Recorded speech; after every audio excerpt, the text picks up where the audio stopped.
বিশাল বড় জাদুঘরের একটি হল রুম, দেয়ালে আঁকা রয়েছে 18 শতকের রাজা বাদশাদের হরেক রকমের প্রতিচ্ছবি। প্রাচীন সব শিল্পকর্মের মাঝে জ্বলজ্বল করছে বিরাট মঙ্গল গ্রহ।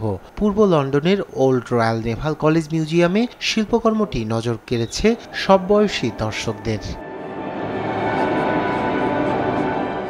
নাসার ধারণ করা মঙ্গল গ্রহের ছবি দিয়ে বানানো হয়েছে এ স্থাপনা। 21 ফুট লম্বা শিল্পকর্মটির প্রতি সেন্টিমিটার প্রকৃত মঙ্গল গ্রহের 10 কিলোমিটারের সমান বলে জানিয়েছেন ভাস্কর্যের প্রতিষ্ঠাতা ব্রিটিশ শিল্পী লুক জেরাম। তিনি জানান, স্থাপনাটির প্রতিটি উপত্যকা, গর্ত, আগ্নেয়গিরি ও পর্বত খোদাই করা হয়েছে মঙ্গল গ্রহের অনুকরণে।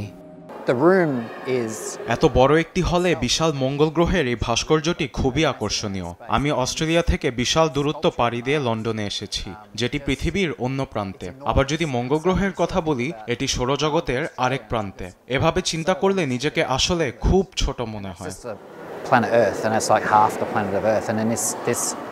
ওল্ড রয়্যাল নেভাল কলেজের কমার্শিয়াল ডিরেক্টর কেট মাইনার্স এ ধরনের শিল্পকর্মকে সাধুবাদ জানিয়েছেন। তিনি বলেন, ঐতিহাসিক এ জাদুঘরে এমন স্থাপনা নিয়ে আসে এক নতুন জীবন।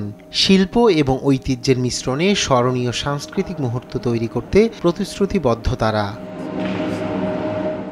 মঙ্গল সৌরজগতের দ্বিতীয় ক্ষুদ্রতম গ্রহ, যেটি সূর্যের 4 নম্বর কক্ষপথে অবস্থান করছে। পৃথিবী থেকে 225 মিলিয়ন কিলোমিটার গড় দূরত্বে অবস্থান করছে মঙ্গল গ্রহ। নিউজ ডেস্ক, দেশ টিভি।